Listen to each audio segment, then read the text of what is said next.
गणेश ने कहा कि हम किसी को जानते नहीं है, किसी को पहचानते नहीं है, कैसे हमें कोई डॉक्टर को बताएगा। अगर आप थोड़ा हमारे साथ में चलो तो बहुत अच्छा रहेगा।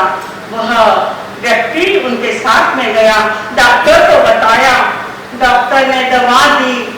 यह बालक गणेश उसको वहां पर सुलाया, खाने के लिए दिया, दवाई दी, डॉक्टरों ने जांच की पर उसका बुखार कमी होने का नाम नहीं। वह आंखें बंद, वह शोभाचंद की आंखें बंद, इतना उसे उठा रहे, तुम आंखें खोलो भैया, तुम आंखें खोलो भैया, पर वह आंखें खोलने का नाम ही नहीं ले रहा है।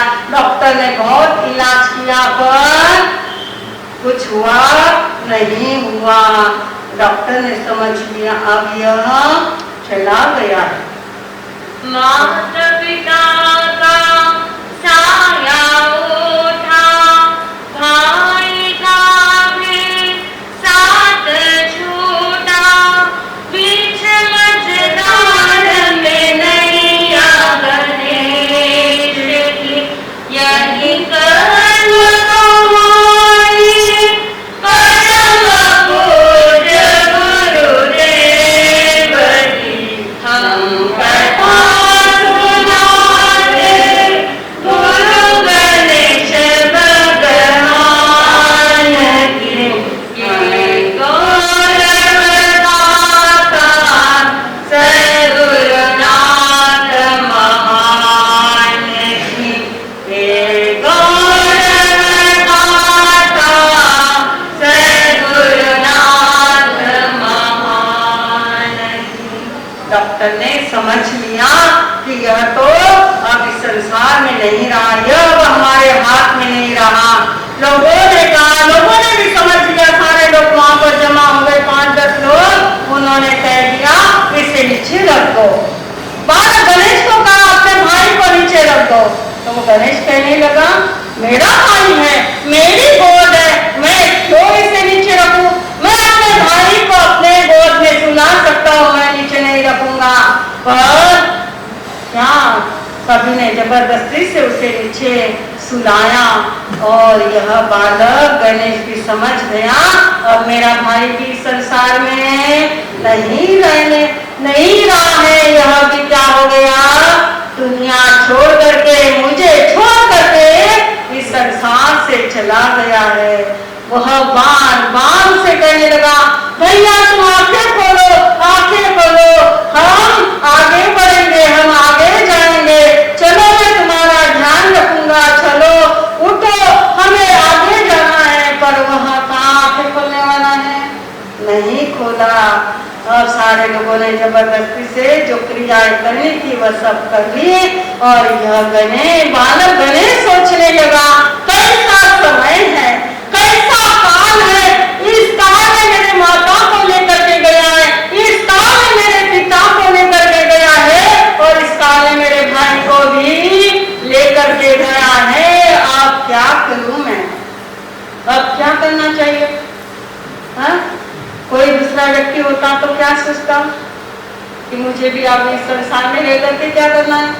जब कोई संसार में नहीं है तो मुझे संसार में रह करके क्या करना है, मैं तो अब मैं भी इस संसार में नहीं रहना चाहता हूँ। पर बालक गणेश ने यह नहीं किया, माता के संस्कार थे, माता पिता के संस्कार थे, उसने सोचा मुझे ऐसा नहीं करना है। माँ ने समझाया था, माँ ने कहा था कि सब कर्मों के हिसाब से फल मिलता है, मैंने किसी का कुछ छीना होगा इसलिए आज मेरे से भी सब छीना जा रहा है, मुझे ऐसा कुछ नहीं करना है।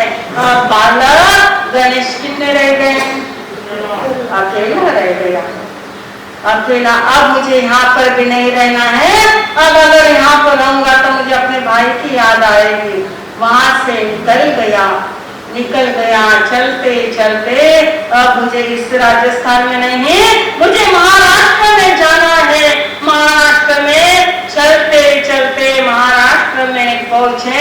महाराष्ट्र में पहुंचा जो अहमदनगर डिस्ट्रिक्ट में बेलापुर गांव है, वहां पर बालक गणेश पहुंचा। अहमदनगर तो सभी को पता है ना, वहीं पर श्री रामपुर के पास में बेलापुर गांव है। वहां पर पहुंचा कि सोचा कि यहाँ पर कुछ अपने आजीविका चलाने के लिए कुछ काम तो करना पड़ेगा, जीवन तो चलाना है। ऐसे तो कुछ किया, ऐसे तो कोई खाने को मिलेगा नहीं, मुझे अपना जीवन चलाना है। जीवन चलाने के लिए कुछ कमाई करना होगा, तो किसी की यहाँ पर नौकरी करना है। देखा छोटा सा गांव है, गांव बड़ा अच्छा दिखाई दे रहा है। कई दुकानें पर यह बालक गणेश गया, किसी ने तो उसे अंदर ही नहीं आने दिया। देख करके कह दिया तुम यहाँ से चले जाओ। फिर किसी दुकान पर जाता तो कोई लोग पूछते कहाँ से आया है, क्या आया है, क्यों आया है, क्या करना है, और पूछ करके उसे बाहर से भेज देते। ऐसे कितनी दुकानों पर चला गया। एक दुकान पर गया, वह व्यक्ति बड़े अच्छे थे। उन्होंने कहा तुम अगर नौकरी करना चाहते हैं तो मेरे यहाँ पर मुनीम का काम करना होगा। क्या करना होगा? मुनीम का काम करना होगा, लिखा पढ़ी का काम करना होगा। बड़ा व्यापार है, उसके लिखा पढ़ी का काम बालक गणेश को दे दिया। लिखा पढ़ी करने लग गए। करते करते एक दिन क्या हुआ, बहुत ईमानदार थे बालक गणेश, बड़ा ईमानदार। झूठ चोरी ये सारी बातें उनको तो आती नहीं थी। एक बार दुकान के मालिक ने एक हुंडी दी, हुंडी आज की भाषा में कहते चेक, चेक दिया। बालक गणेश ने वह चेक देखा और यह चेक तो क्या है, झूठा। एक चेक झूठा है, ऐसा चेक, ये चेक झूठा है, ये कैसे हम लिख सकते हैं? तो उस मालिक ने कहा तुम्हें कहा है ना, जो काम दिया है वो तुम्हें करना है, झूठा रहो सच्चा रहो जो भी है वह तुम्हें चेक लिखना पड़ेगा। उस बालक गणेश ने कहा ऐसी झूठी और ऐसी बातें करने के लिए, ऐसी कमाई करने के लिए मैं यहाँ पर नहीं आया हूँ। कुछ भी ऐसी झूठी हुंडी नहीं लिखना है, मैं झूठी हुंडी नहीं लिख सकता हूँ।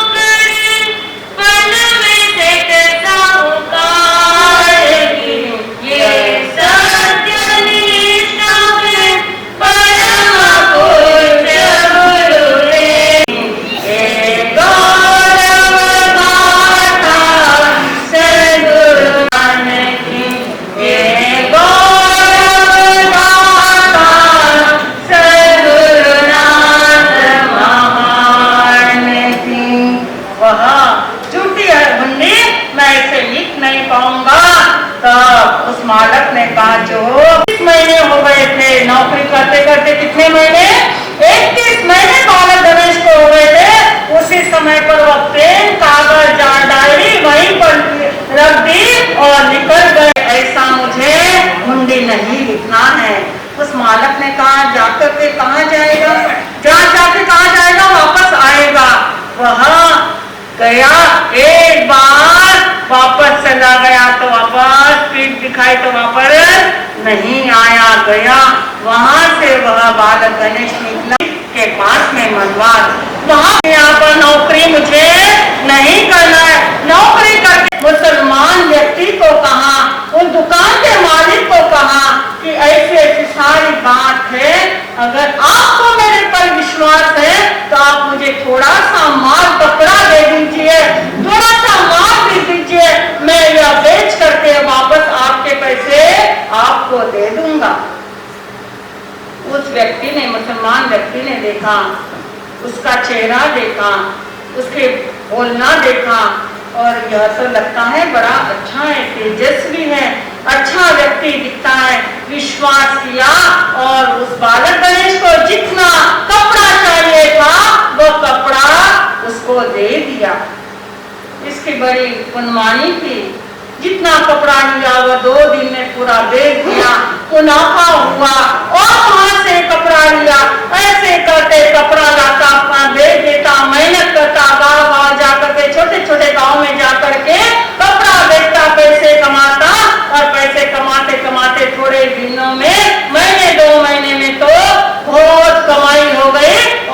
बालक गणेश ने एक छोटी सी दुकान वहीं पर लगा दी। इतना अच्छा मीठा बोलना, व्यवहार अच्छा, ईमानदारी, और ऐसे करते करते वह दुकान इतनी चलने लगी, थोड़े ही वर्षों में वह दुकान क्या हुई, छोटी से बड़ी दुकान करना पड़ा। इतनी बड़ी दुकान हो गई। दुकान इतनी चलने लगी कि यह दुकान सारे गांव में बात फैल गई कि अभी यह लड़का आया है और यह तो इतनी कमाई कर ली है। सारे गांव में बात फैल गई, आजू बाजू के गांव में, सब गांव में बात फैल गई। अकेला है पर इतना पुरुषार्थ है, इतनी मेहनत करता है, यह तो बड़ा होनहार बालक है। तब सब लोग कहने लगे, बड़ा हो गया, तब कहने लगे कि मैं अपनी बेटी की शादी तुम्हारे साथ में करना चाहता हूँ। कोई कहता मेरी भांजी है, कोई कहता ऐसा है वैसा है, तुम शादी हम हमारे बेटी की शादी तुम्हारे साथ में करना चाहते, पर यह तो कोई जवाब नहीं देती। कौन जवाब देने वाला है?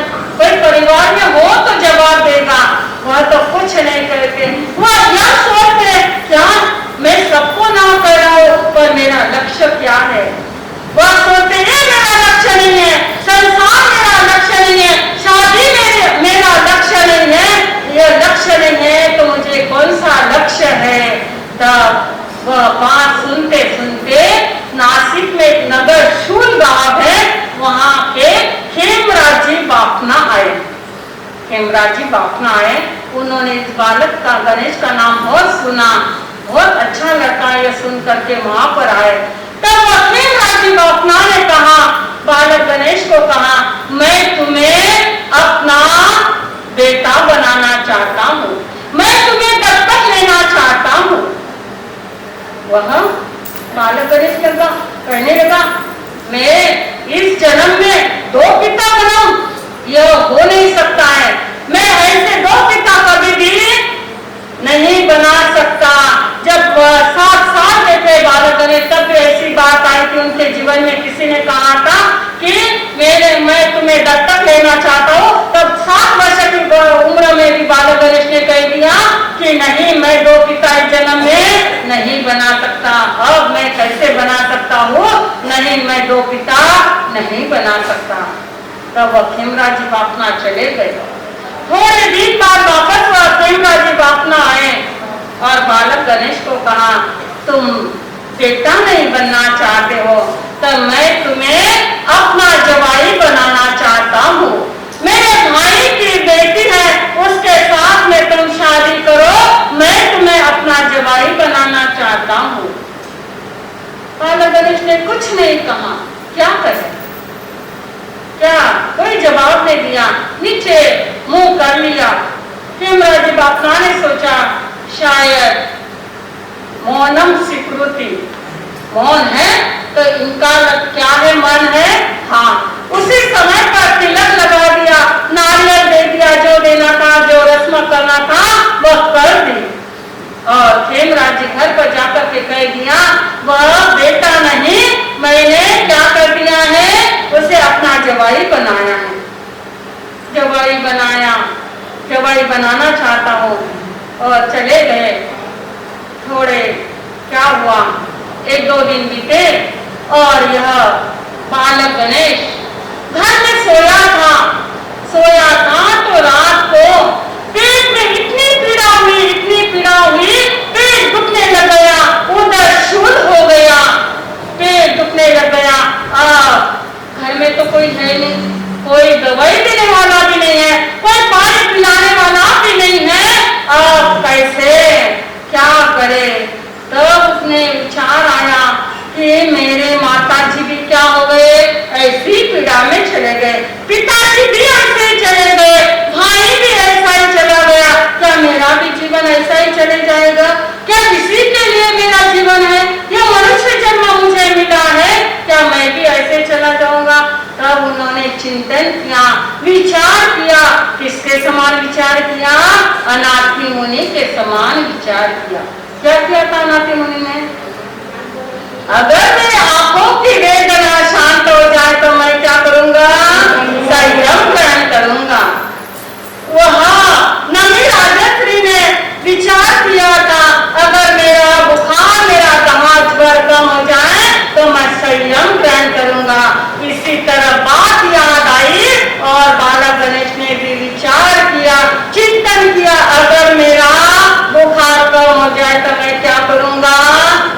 संयम ग्रहण करूंगा।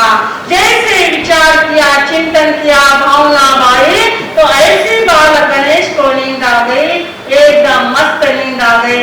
सुबह उठा तो उसे क्या हुआ, विचार आया, यह वेदना क्यों अच्छी हुई, मैं क्यों स्वस्थ हुआ, मुझे क्या करना है, संयम ग्रहण करना है।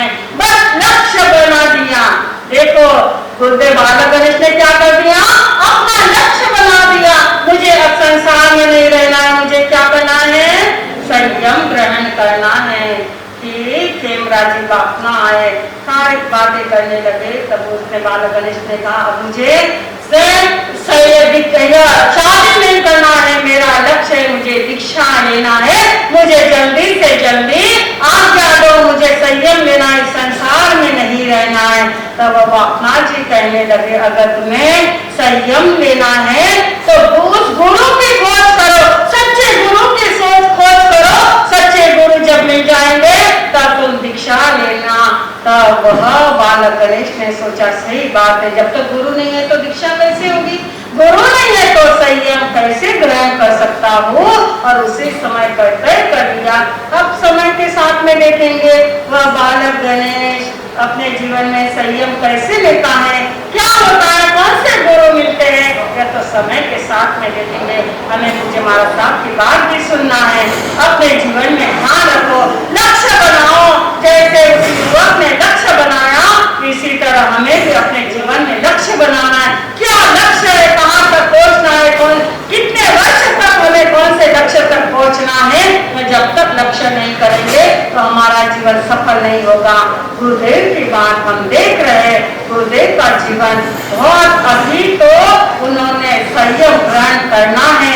बहुत ऐसे ही किसी महापुरुषों की बात नहीं कही जाती है, जो अपने जीवन में संघर्ष करते, जो अपने जीवन में आगे बढ़ते हैं, उसी महापुरुषों की कथा गाई जाती है, कथा कहाँ कही जाती है। ऐसे गुरुदेव कनिष्ठ राजी महाराज का जीवन चरित्र देख रहे हैं। एक बार हम सभी बोलेंगे, हम कथा सुनाए गुरु कनिष्ठ भगवान की, हम कथा सुनाते गुरु कनिष्ठ भगवान की, ये गौरव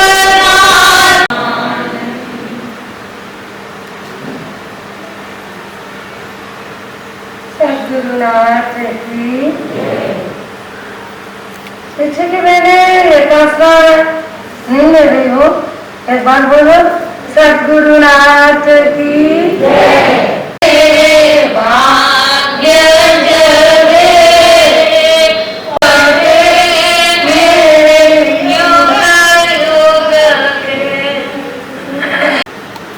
हमें पहुँचता फिर भजन गाता। गुरु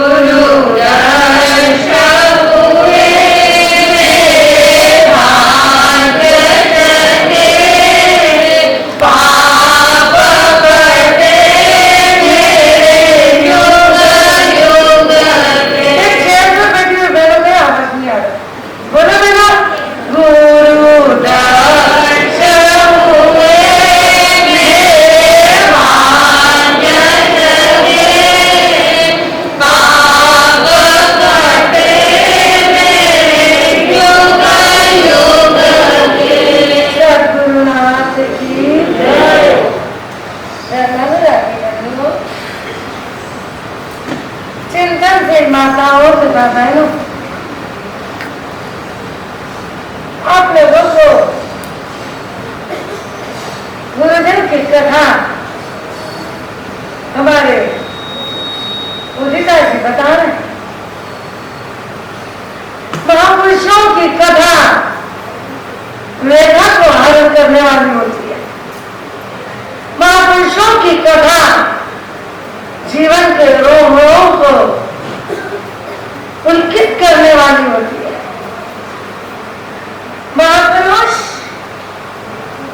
महापुरुष होते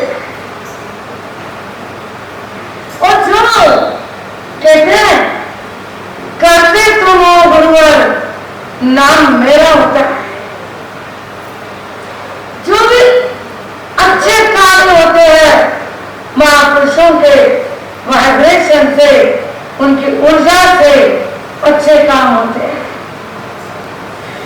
बहुत सारे लोगों के माइंड में आता है, बहुत सारे लोग कहते हैं महाराज साहब आपको नहीं मालूम, जब हम देश से बॉम्बे में आए ना, हमारे पास आने के जितने भी पैसे नहीं थे, टिकट के भी पैसे नहीं है, पर मेहनत की और हमने यहाँ पर अच्छा कपड़ा ले लिया, दुकान ले ली, अब बहुत अच्छा धंधा कर रहा। मैंने बहुत मेहनत की, क्या कहते हैं, मैंने बहुत मेहनत की, क्या नहीं कहते हैं,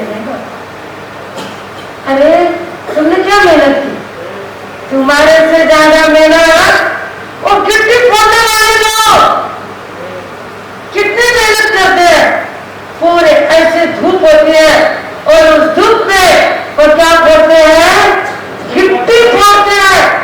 मैंने यहाँ पर तो मैं ध्यान नहीं है, पर मैंने नागपुर चातुर्मास में देखा था, वहाँ अनाज मार्केट में स्टार्ट है, उस अनाज मार्केट में बड़े बड़े थैले अनाज के आदमी लोग अपने पीठ पे लेके आते और कोई लोग चार बड़े बड़े थैले अनाज के कुंटलों अनाज अपने गाड़ी में डालते हैं और उस गाड़ी को बैल के जैसे खींच के वो अनाज लेके जाते हैं। बोलो इतनी मेहनत है तुम्हारी मेहनत ये है, तुम्हारी मेहनत किसी पढ़ने वालों की, अनाज ढोने वाला वो डांबर रोड बनाते हैं ना, तब और गवर्नमेंट लोग होते हैं, कितना सारा बोझा सर पे मिट्टी और पत्थर ढोते लाते हैं। क्या इतनी मेहनत तुम करते हो? यदि मेहनत से तुम्हारे पास पैसा आता तो उनके पास में क्यों नहीं आया? तुम सोचो उनके पास क्यों नहीं आया? उनसे तो तुम्हारी मेहनत कम है ना। लोग कहते हैं हम अपने बुद्धि से कमाते हैं, ज्ञान कहते नहीं बाबा। कभी पंडित लेखक ने देखा पैसा को गना तंग, अरे अपनी डिग्रियों की फाइल लेकर के हर ऑफिस में जॉब के लिए फिरने वाले लोगों को मैंने देखा है। डिग्री के पेपर फाइल में और 10,000, 15,000, 25,000, 50,000 की सर्विस के लिए ऑफिस में घूमने वाले लोग, कई बुद्धिमान लोगों को घूमते हुए सड़कों पर देखा। यदि बुद्धि से पैसे मिलते तो उनको क्यों नहीं मिलते? तुम्हारे से ज्यादा डिग्री उनके पास है, तुम्हारे से ज्यादा सर्टिफिकेट उनके पास है, पर वो दर भटक रहे। ध्यान रखना, बुद्धि से व्यक्ति बड़ा नहीं बनता है और ना व्यक्ति मेहनत से बड़ा बनता है। बड़ा तो वह बनता है जिसके ऊपर कोई महापुरुषों के साथ, धर्म का साथ और महापुरुषों की कृपा, ये दो चीजें यदि किसी के साथ हो जाए तो कहते हैं वो व्यक्ति बड़े बने बिना नहीं हो सकता। आपने गुरुदेव की कथा अभी सुन रहे हो, गुरुदेव जी जिनके पैर पर बस सिर्फ अनहोनी बातें, असंभव बातें जो साक्षात संभव होती है, सहज, कितनी सारी बातें और कितने सारे प्रसंग, कितने सारे लोगों के आज असंभव बातें, कोई भी असंभव बात हो सहजता से संभव होते हुए हमने उनके नाम से देखा, क्योंकि उनके देवलोक के बाद हम लोगों का जन्म हुआ। पर जन्म के पहले से ही श्रद्धाशील श्रद्धा और भक्ति उन्हीं की देखी और उन्हीं की सुनी। ऐसे पूज्य गुरुदेव और परम पूज्य श्रद्धेय मांझी स्वामी सूत्र देता है, महापुरुषों के गुणानुवाद करने वाला आत्मा तीर्थंकर गोत्र का बंधन करता है। ऐसे महापुरुष हमारे सद्भाग्य है कि ऐसे महापुरुषों की कृपा छत्र हमको मिल रहा है और हम उनके कृपा के तले अपने जीवन में शांति का आनंद का सांस ले रहे हैं। ऐसे महापुरुषों के जीवन से संबंधित हमारी बहनों ने श्रावकों ने तेला किया, अपनी श्रद्धा भक्ति के साथ तेला किया। खूब धन्यवाद देती हूं मैं गुरु भक्ति को। ध्यान रखना, पहाड़ मजबूत होता है पर लोहे का हथौड़ा उसे भी तोड़ देता है। पहाड़ मजबूत होता है पर लोहे का हथौड़ा उसे भी तोड़ देता है। लोहा मजबूत होता है पर आग उसे भी पिघाल देती है। लोहे को पिघालने वाली आग होती है। अरे आग ताकतवर होती है पर पानी उसे भी बुझा देता है। आग ताकतवर होती है पर पानी उसे भी बुझा देता है। पानी ताकतवर होता है पर आदमी का संकल्प उस पानी की धारा भी बदल देता है। आदमी का संकल्प उस पानी की धारा भी बदल देता है। मतलब आदमी के अंदर, मानव के अंदर वो शक्ति है सबसे ज्यादा शक्तिशाली। यदि कोई मानव है, मानव नहीं, मानव का संकल्प होता है और वो संकल्प यदि सही दिशा में रहा तो सही दिशा गंतव्य पर पहुंचा देती है। गुरु के श्रद्धा का संकल्प लेकर श्रावक और श्राविकाओं ने तेले की है। हृदय से धन्यवाद, खूब उनकी अनुमोदना। मैं बहुत अनुमोदना उन लोगों की करती हूँ जिनके घरों में स्थानक बना एक दिन के लिए। एक दिन के लिए क्या बन गया? स्थानक। घर स्थानक बना तो 25 घंटे के लिए। एक बार बोलो, नवकारे बोलो, नवकारे बोलो, नवकारे बोलो, नवकारे बोलो, नवकारे बोलो, प्यारे भैया तेरे दिन नैया। नवकारे बोलो, प्यारे भैया तेरे दिन नैया। नवकारे वो सदन बोलो ना, तब तक मैं गाते रहूंगी। सबको आवाज होना मेरे को। अरे भाग्यशाली, पुण्यशाली, अत्यंत पुण्यवानी जिनकी उदय में थी, उनके यहाँ 25 घंटे के लिए उनका घर पोषकशाला बन गया। नवकार से घर का पूरा पूरा गूंज गया। तुम बोलो, नवकारे बोलो, नवकारे बोलो, नवकारे बोलो, प्यारे भैया तेरे दिन नैया। नैया सच में नैया पार होती है। नौकार घर के अंदर 25 घंटे तक मैंने भी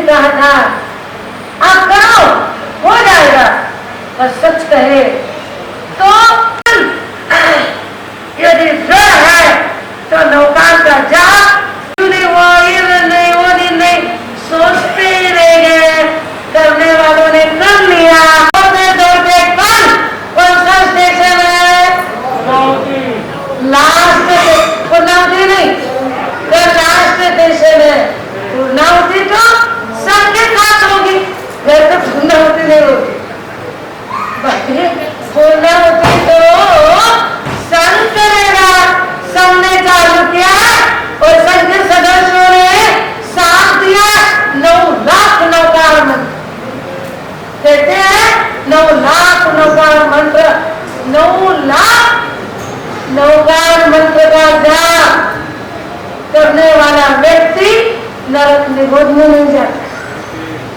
और यह हमारे यहाँ इतना बड़ा जाप जिसने किया वो पा गया, जिसने किया वो बहुत कुछ पा लिया अपने जीवन के अंदर। कई लोगों ने आपके यहाँ पर, कई लोगों ने आकर के मुझे कई बातें नवकार के जाप की बताई। कई लोगों ने कहा हमारे बच्चे नवकार गिनने लग गए। कई लोगों ने कहा हमारे घर के अंदर रूठा हुआ परिवार मन गया और परिवार हमारे घर पे आकर जाप करने के लिए परिवार घर पे आ गया। संवत्सरी के खबर खाने के लिए जो नहीं आए और जाप के लिए घर पे आ गए। अब इससे बड़ी और क्या बात है? परिवार का गेट टुगेदर, और वह गेट टुगेदर होटल में नहीं, अपने घर। यह नवकार की महिमा, ये नवकार की महिमा। और कल नवकार मंत्र का घर घर में घूमने वाला कलश, कल जिसकी लास्ट घरों में जाप होगा, परसों के दिन जाप होगा नेवार भवन में। आप सबको परसों के दिन भाई लोग जाप है ना, तो लोग फोन करते हैं, मैसेज करते हैं। कई लोग इतने प्रकार के मैसेज डालते हैं, पर मैं संघ का जाप है, संघ बोलेगा, पर मैं आपको ये कहती हूँ 9 लाख जाप का समापन 11 तारीख को होगा 9:30 बजे। 10 तारीख को आखिरी जाप नेवार भवन के अंदर, आखिरी जाप यहाँ पर 25 घंटे तक चलेगा। 25 नहीं, ज्यादा भी हो सकता है। ये जाप यहाँ पर चलेगा और जाप का समापन 11 तारीख को होगा। सब जने जाप के समापन के लिए जरूर यहाँ पर आना। इतना बड़ा जाप, कितने दिन का? 95 दिन का जाप, 95 इतने दिन का जाप जो अखंड जाप चल रहा है, उस जाप का समापन होगा 11 तारीख को। और 10 तारीख को 25 घंटे का जाप नेवार भवन में होगा। कई बोल मतलब दिया अपने यहाँ पर शुक्रवार आ गए ना, माता पद्मावती, पार्श्वनाथ भगवान। आज 16 शुक्रवार, आज आखिरी का शुक्रवार। सब बहने चुनरी पहन रही थे। आप चुनरी पहनो तो राजू के जैसे चुनरी पहनो, गिरनार पहुंच जाओगे। ये चुनरी, अरे ये चुनरी फट सकती है बहनों, पर उन्हें घर जा पाए माता जी ने घर सदा ही सुहाग। जिस घर में सदा ही सुहाग, ऐसी चुनरी ओढ़ो, कल्याण हो जाएगा। आज पार्श्व पद्मावती एकादशी का आज लास्ट दिन है, शुक्रवार। सच कहूं बहनों, तो शुक्रवार ये बात पक्का कि यही सुख के लिए, ओके, मैं ये तो नहीं कह सकती हूँ कि शुक्रवार करो या मत करो, करो। लोग मुझे आकर के 1-2 जनों ने ये ध्यान रखना, बाहर के लोगों ने तो पूछा है, पर बॉम्बे के लोगों ने भी मुझे, शायद कोई अंधेरे के ठिकान के थे, पक्का याद नहीं। वो 2-4 बहनें आई थी मेरे पास और कह रही थी महाराज साहब शुक्रवार के एकादशी करा दो, आपको विद्यार्थी होने लगता है। मैंने कहा बहन, शुक्रवार के एकादशी में मिथ्यात्व नहीं है, पर हाँ मिथ्यात्व से एक कदम दूर जाने के लिए शुक्रवार के एकादशी में एक साथ है, सहयोग है। बोले कैसे? मैंने कहा इच्छा पूरी देखते ना, एक महाराष्ट्र में कहावत है, नजरा हरी गाड़वा से पार धरी। मजबूरी के अंदर व्यक्ति कुछ भी करता है। लोग शुक्रवार के दिन संतोषी माता के एकादशी करते हैं। एकादशी बोलते और दिन भर खाते हैं संतोषी माता के। उससे कितना अच्छा है कि पद्मावती माता के एकादशी करो। अरे वो मिथ्यात्व है, ये समय दृष्टि है, ये समय पार्श्वनाथ भगवान की रक्षक देवी है। मैंने कहा मिथ्यात्व नहीं है ये, पर हाँ यदि भावनाएं कुछ प्राप्त करने की है, भावना कुछ मन के अंदर संसार की अभिलाषा है, कदाचित ये निदान के अंदर हम इसको बोल सकते हैं, पर मिथ्यात्व नहीं है, सम्यक्त्व है, व्यवहार सम्यक्त्व है। सम्यक्त्व की ओर बढ़ने के लिए एक अच्छा सा प्रयास है, धर्म का एक उत्सव है। क्या शुक्रवार एकादशी हर किसी को करना ही चाहिए। यदि अपेक्षा है तो, नहीं है तो जिस दिन एकादशी करो उस दिन शुक्रवार है, जिस दिन उपवास करो उस दिन वो वार है। भगवान ने 5 तिथियां तो हमें दे ही दी है त्याग तप करने के लिए, पर अपेक्षाकृत करना है तो शुक्रवार करो, रोहिणी जप करो, सौभाग्य को बढ़ाने वाला रोहिणी नक्षत्र है, वृद्धि को करने वाला पुष्य नक्षत्र है। मेरी बात ध्यान से सुनना, मैं आपको व्रत और नियम करने के लिए बोल रही हूँ। यदि सौभाग्य को बढ़ाना है तो रोहिणी नक्षत्र का तप करो, व्रत करो। यदि परिवार में वृद्धि, धन में वृद्धि की बात करना है तो पुष्य नक्षत्र का व्रत किया जाता है, पुष्य नक्षत्र को करो। यदि ज्ञान प्राप्त करना है तो ज्ञान पंचमी करो। यदि गुरु को खुश करना है, गुरु व्रत को करना है तो गुरुवार के दिन एकादशी करके माला फेरो। खूब सारा जैन दर्शन के अंदर इन सारी बातों का खूब अच्छे से वर्णन है। आज शुक्रवार के एकादशी का समापन है, पार्श्व पद्मावती एकादशी। इन सारी एकादशी करने वाली बहनों के लिए मैं एक ही कहना चाहती हूँ, बहनों पद्मावती देवी की आराधना की है, अब और कोई देवी की आराधना मत करना। अब एक नियम ले लो, जिस देवी के मंदिर अक्सर वैदिक धर्म के हर देवी के मंदिर के अंदर हिंसा होती है, चाहे वह तुलजा भवानी हो चाहे जो हो। अब आप लोगों ने पद्मावती देवी की आराधना की है तो इतना तो नियम ले लेना कि जिस मंदिर के अंदर उस देवी के मंदिर में आप कभी नहीं जाओगी जहां जीवों की हिंसा होती। उस देवी के नाम की चूड़ियां हाथ में मत पहना जिस देवी के मंदिरों में हिंसा होती है। आपने पद्मावती देवी की आराधना की है, वितराग भगवान की जो देवी है, भक्त देवी, उसकी आराधना की है। आप वही आराधना मन में रखना, रोज पद्मावती देवी का जप करना, माला करना, जब मौका आए तब और शुक्रवार के दिन एकादशी करना, आनंद से रहना। सबके जीवन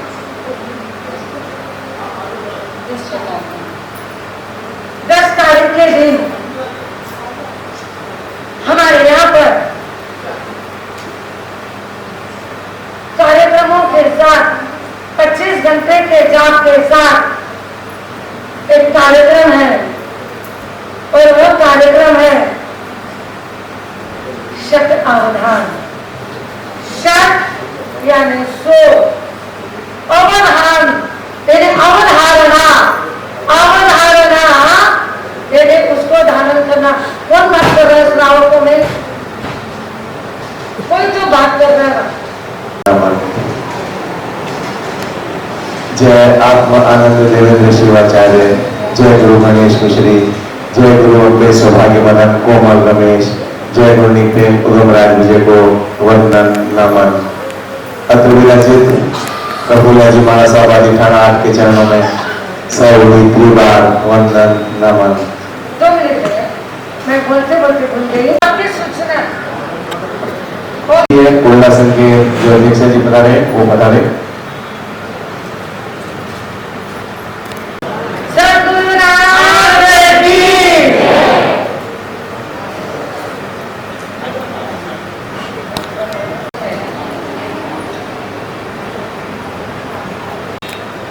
नौकर महामंत्र का जाप बहुत अच्छे से चल रहा है। आज का बिजी शेड्यूल पूरा हो। सभी को पुनः धन्यवाद। आज कुछ संख्या ज्यादा होगी तो सभी से महिलाओं से विनती है कृपया कोई व्यवस्था बनाए और संघ का सहयोग अवश्य प्रदान करें। थोड़ा सा शायद होगा आप सबको आधा घंटा विलंब हो तो आप विलंब में थोड़ा सा धैर्य रखें और संघ का सहयोग अवश्य प्रदान करें। आज सेवा के क्रम में कोयला सेवा संघ की सेवा है। 8 तारीख अध्यक्ष जी लोकेश जी लोया के नेतृत्व में और कभी सांकला के नेतृत्व में कोयला संघ पधारा है। मेवाड़ संघ मुंबई आप सभी का हार्दिक स्वागत एवं अभिनंदन करता है। आज बात चल रही थी कभी वैसा सभी एक समय का सबसे बड़ा संघ, आज छोटा सा संघ है, परंतु फिर भी आपकी सेवा तन मन धन से सदैव हो रही है। मेवाड़ संघ आपकी खूब अनुमोदना करता है। 10 तारीख का कार्यक्रम, रविवार का कार्यक्रम, गुरु गणेश की जन्मतिथि और मानसी स्वामी की पुण्यतिथि पर गुणानुवाद सभा मेवाड़ भवन के इसी प्रांगण में रखी गई है और उसी दिन गरिमा जी महाराज साहब के द्वारा शतावधान का कार्यक्रम रखा जाएगा। आज संख्या कुछ अच्छी है तो मैं पुनः बता देता हूं। हम सभी जो यहाँ बैठेंगे सबको एक बुक दी जाएगी। एक बुक बनाई है हमने, उसमें 1 से लेकर 100 तक नंबरिंग है आपके, 1 से लेकर 100 तक। उसमें अलग अलग चीजें हैं, जिसमें 10 क्वेश्चन होंगे आपके राजनेता के ऊपर, 10 क्वेश्चन कलर के ऊपर, ऐसे कुछ पार्टीशंस किए हैं। तो ऐसे 100 क्वेश्चन होंगे आपके। जो भी क्वेश्चन पूछना चाहता है वो हाथ अपना खड़ा करेगा, वो क्वेश्चन पूछेगा और उस क्वेश्चन को उस नंबर पर जिनको भी बुक दी गई है वो लिखेंगे। सब जगह जिसको भी बुक दी गई है वो लिखेंगे उस क्वेश्चन को। समझो एक पूछता है कि मेरा नाम एक्स है या मेरा नाम ये है, तो वो 35वां क्वेश्चन है तो वो 35वें क्वेश्चन पे अपना लिखेगा कि मेरा नाम एक्स है। तो ये क्वेश्चन हमारा साहब धारण करेंगे और जब 100 क्वेश्चन पूरे होंगे तो वो वापस आपका रिपीटेशन में बताएंगे कि भाई आपका 35वां क्वेश्चन ये था और कुछ क्वेश्चन धारण हुए, कुछ ऐसे हुए तो उनका उत्तर भी हमारा साहब के द्वारा दिया जाएगा। तो ये एक बहुत बड़ी धारण करने वाली चीज है। शायद मेवाड़ संघ के इतिहास में प्रथम चीज है। महाराज साहब तो परमाणु में द्विशतनानी का कार्यक्रम करते हैं। 200 द्विशतक, हाँ 500 बोले थे, सॉरी 500 बोले थे, और वो महाराज साहब बोले थे 500 का कार्यक्रम लगभग 6 घंटे का होगा।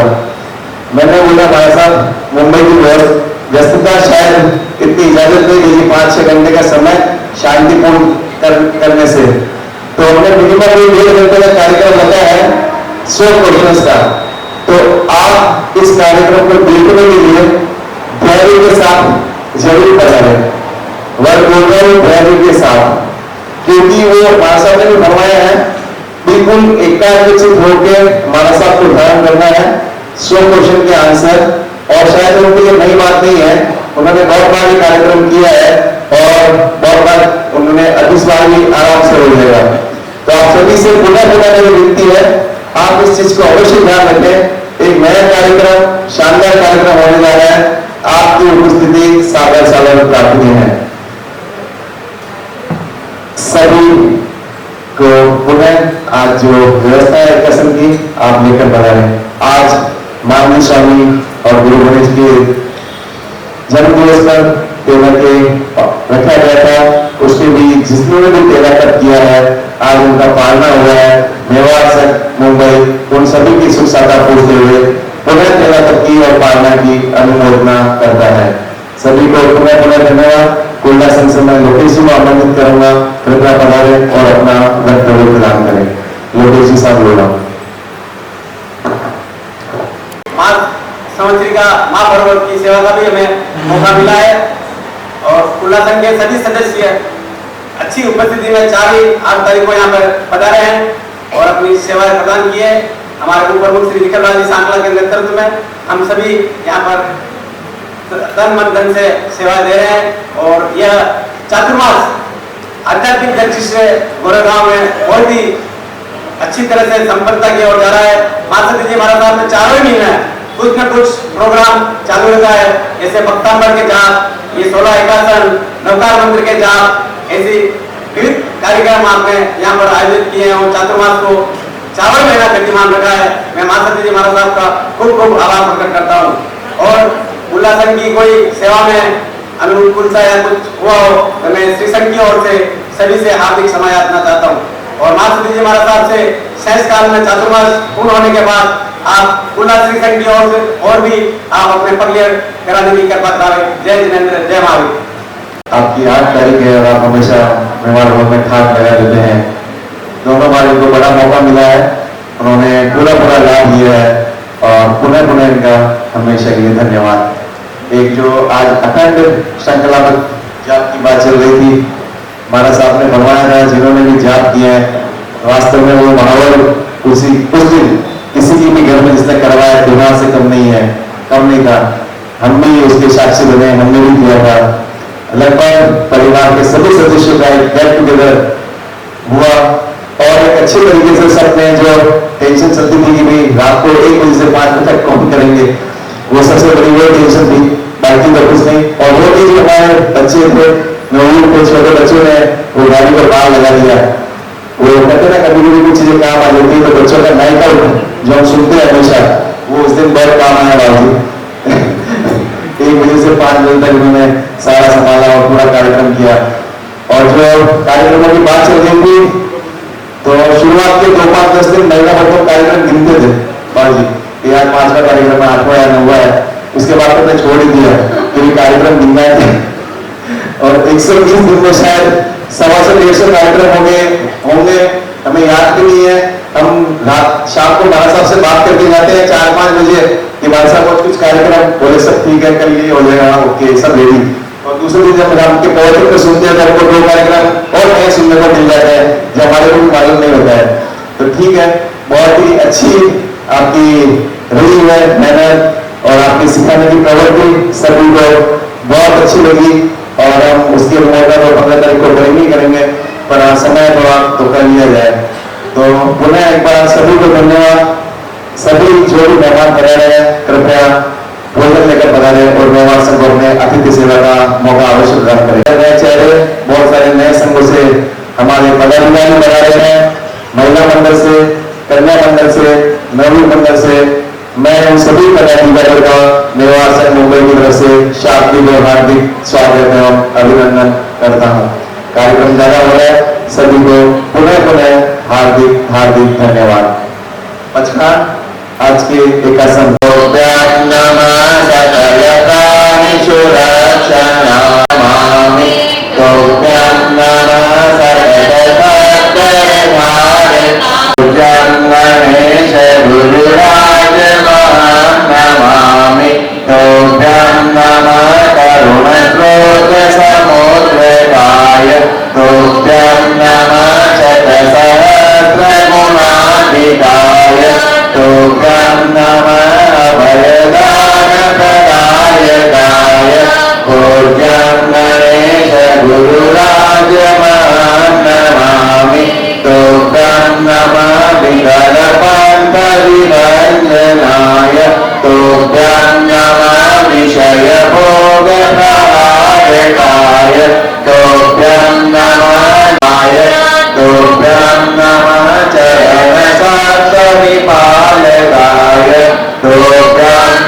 भूषणाय पूज्यं गणेश गुरुराज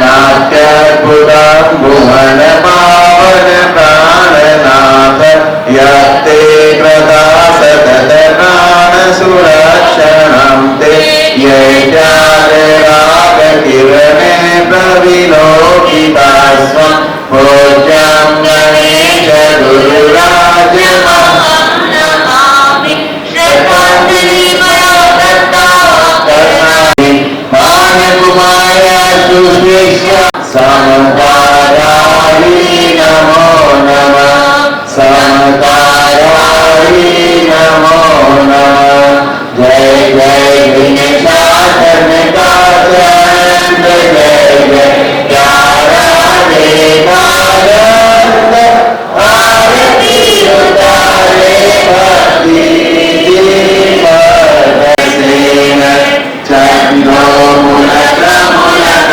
मुलकांत सूरज गण गण में आरती उतारे भक्ति दीपदरे आगर तुमको धन्य दया बिन शासन गौरवशाली है कदम वाली है आकर दर्शन सब हर्षांत जय जय त्रिभुवन उतारे भक्ति दीपधरे जनक किशोरी के सुत पद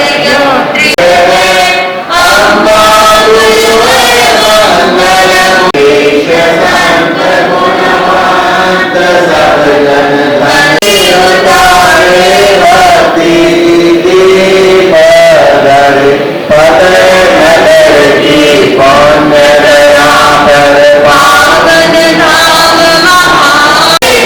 पर लाखों भक्तों में सेवा करते सुर नर वंदन करी उतारे भक्ति दीपधरे गिरि गंगा हर्षित है भक्त हर ध्वज रतन विरचित यशाचंद्र जय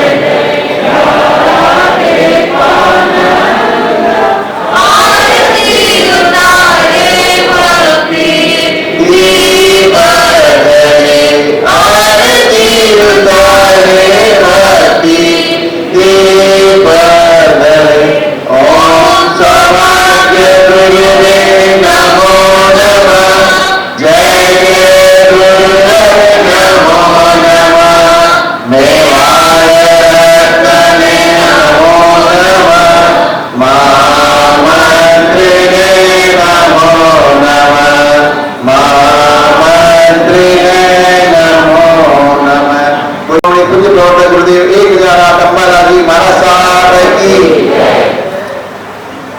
बिना आधा घंटा मौन करना और ओम श्री पार्श्वनाथाय नमः इस मंत्र के एक माला कहना सबको गाना पुराने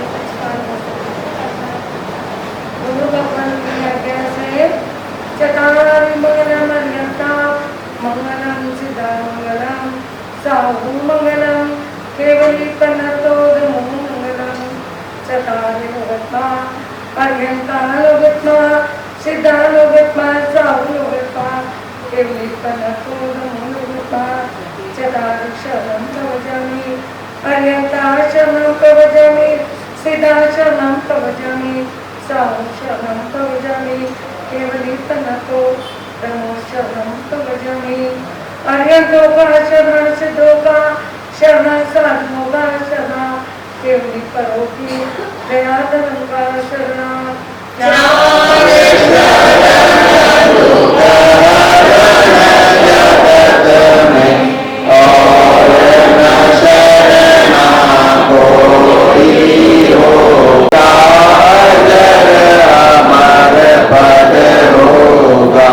उसका सदा ही मंगल होगा अंगूठे अंगद बसे लाती डरा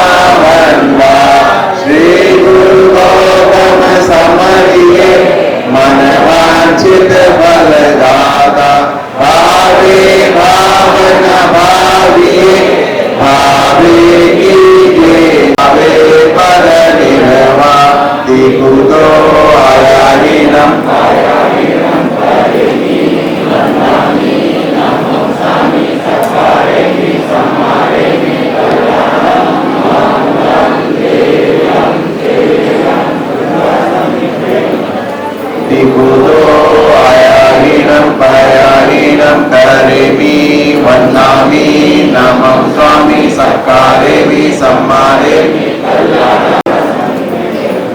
कूदो आयाहीनं पायाहीनं करेमि वन्दामि नमः स्वामी सत्कारेमि सम्मानेमि कल्याणं मंगलम देव्यम चेयम पंचासन मध्ये बोलिए ऐसा के अवतार भगवान महावीर स्वामी की दक्षिण केसरी घोर तपस्वी गुरुदेव परम पूज्य मिश्री लाल जी महाराज साहब की चरित्र चूड़ामणि परम पूज्य गुरुदेव जीवराज जी महाराज साहब की सभी आचार्य भगवंतों की मेवाड़ संत शिरोमणि पूज्य प्रवक्ता गुरुदेव 1008 अम्बालाल जी महाराज साहब की चमन संघीय महामंत्री गुरुदेव सौभाग्य मुनि जी महाराज साहब की पूज्य प्रवर्तक भोले बाबा मदन मुनि जी महाराज साहब की मेवाड़ भास्कर को प्रवर्तक कोमल मुनि जी महाराज साहब की गुरुदेव प्रेम मुगमराज विजय की विदर्भ जी परम पूज्य मान कंवर जी महाराज साहब की जय जी शाहपुर जी परम पूज्य धीरज कंवर जी महाराज साहब की महाराज कंवर जी ज्ञान गंगोत्री प्रभा कंवर जी महाराज साहब की नवकार आराधिका परम पूज्य प्रतिभा जी महाराज साहब की वर्तमान आएंगे आराधिका तपोविधि प्रफुल्ला जी महाराज साहब आदि थाना आज की सभी चारित्र आत्माओं की आज के आध्यात्मिक आनंद की सभी को सादर जय जय